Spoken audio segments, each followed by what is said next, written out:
Hello，大家好，很高兴又见面了。今天我想先感谢一些人。首先要感谢的是在 Patreon 上面给我赞助的朋友。当我在 Patreon 上面收到第一个5块钱的时候，我的感觉就好像我大学刚刚毕业收到第一份工资。再者呢，我想要感谢那些给我留言，并且对我的视频、对我的频道提出建议的人，我可以感受到你们无私的善意。那最近呢，有一个朋友，对我的视频封面提出了非常好的建议。视频的封面是什么呢？就是在 YouTube 上面，我们有一个video thumbnail，我的 th 的发音一直发的不太好。那在中文当中，我们就叫视频的封面。你也可以说书的封面、唱片的封面等等。那在英文里面，我们有一个谚语叫不要只看书的封面就判断一本书的好坏。我相信你们大家都应该知道我说的是哪个谚语。在中文里呢，我们不是这样说的，我们说不要以貌取人，意思就是说不要只看一个人的外貌就判断一个人是好或者是坏。当然我知道这个理论在 YouTube 上面是行不通的，因为 YouTube 上面每天都会有很多新的视频出现，那一个好的封面呢，确实特别的重要。行不通的意思就是不能成功的，比如说你的办法是行不通的。妈妈说在这个社会不读大学是行不通的。在 YouTube 上面没有一个好的封面是行不通的。最后要感谢每一个看视频的你们，认真学习中文的你们。正是因为有你们，我才觉得我付出的时间，我所有的努力是有意义的。那今天呢，想要跟大家分享的一个话题是异地友谊。你们可能听说过一个词叫异地恋。异呢就是不一样的，异地就是不一样的地方，异地恋就是指恋人生活在不一样的城市，平时见面呢可能比较困难。那异地友谊就是2个好朋友生活在不一样的地方。那自从我搬到加拿大生活以后呢，我和我中国的朋友就成了异地。其实呢，我认识很多人，但是真正可以称为朋友的没有几个。那现在，我在加拿大已经生活了5年了。那在这5年当中，在5年后，能称为朋友的，可能就更少了。我觉得呢，友情和爱情一样是需要维护的。那没有事情的时候呢，经常发个消息，聊聊彼此的近况，或者呢，有空的话一起出去吃个饭，看个电影，聊聊天。但是呢，如果是异地的话，很多事情就不能一起做了。因为生活环境不一样，可能产生共鸣的事情就会变少，慢慢的呢，就不愿意跟对方分享自己的事情了。产生共鸣也是一个非常好用的词，我在这个 podcast 里面教过大家怎么用。如果你想知道的话，可以点击上面的视频去听一下。比如说我吧，如果我在加拿大发生一些什么事情，那我首先想要分享的肯定是在加拿大的朋友，因为他们或许跟我有一样的经历。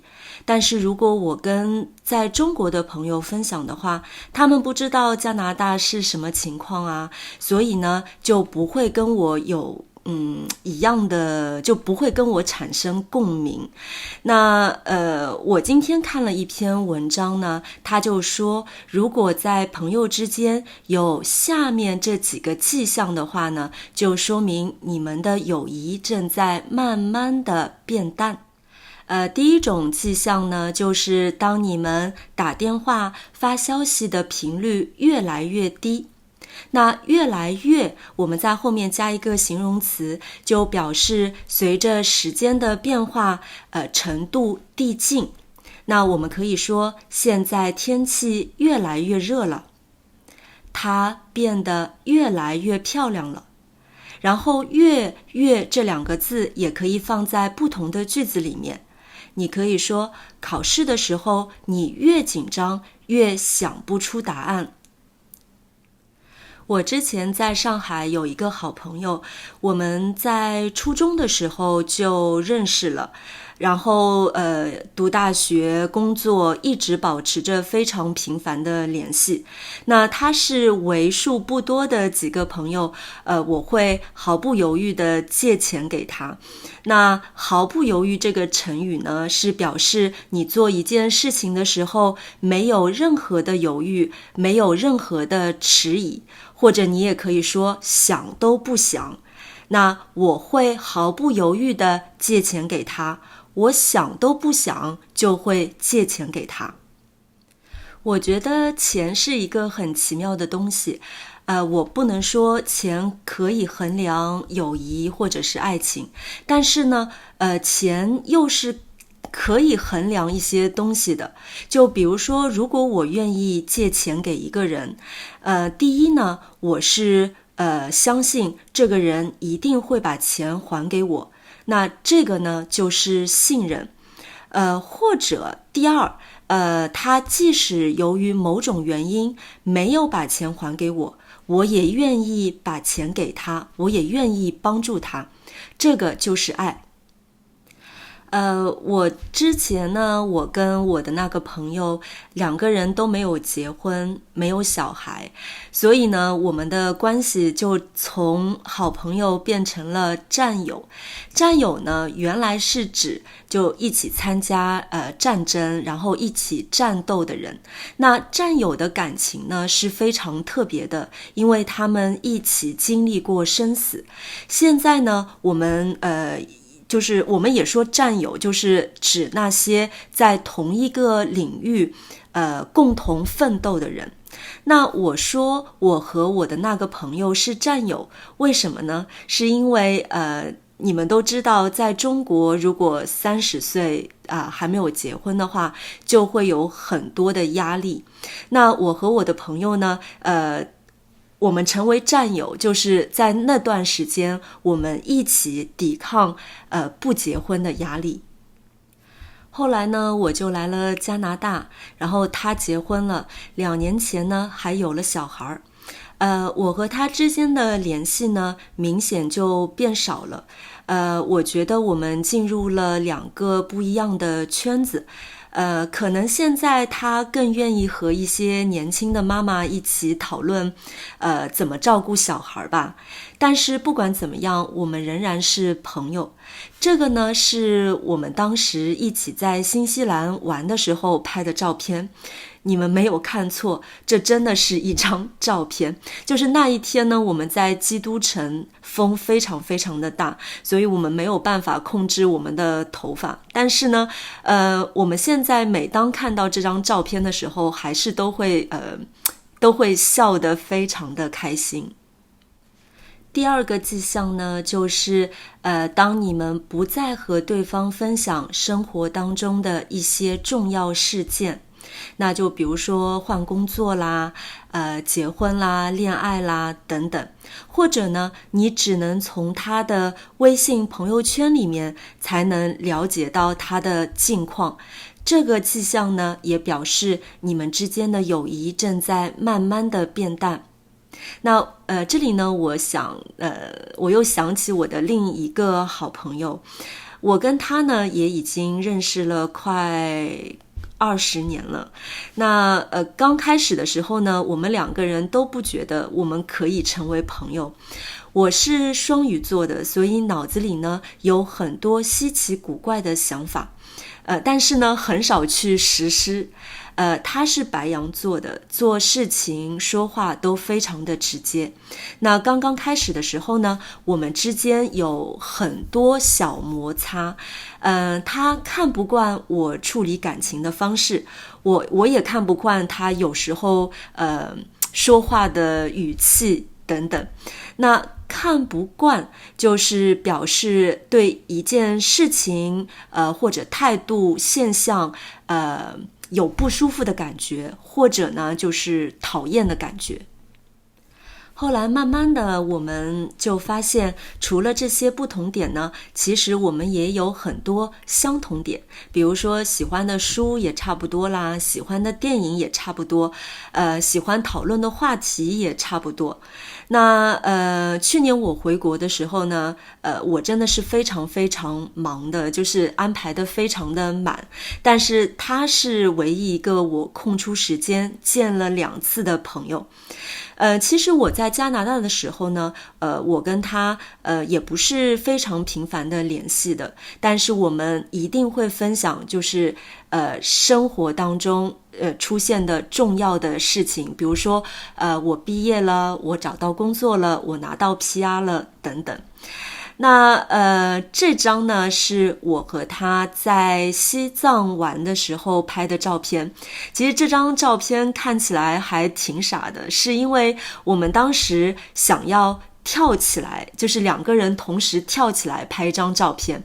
那你们知道，就是西藏呢是高原嘛，就是空气比较稀薄，然后你如果做比较大的动作的话是非常累的，甚至于你走路走得快的话也是非常累的，所以要跳起来，而且2个人都能跳得很高是非常不容易的。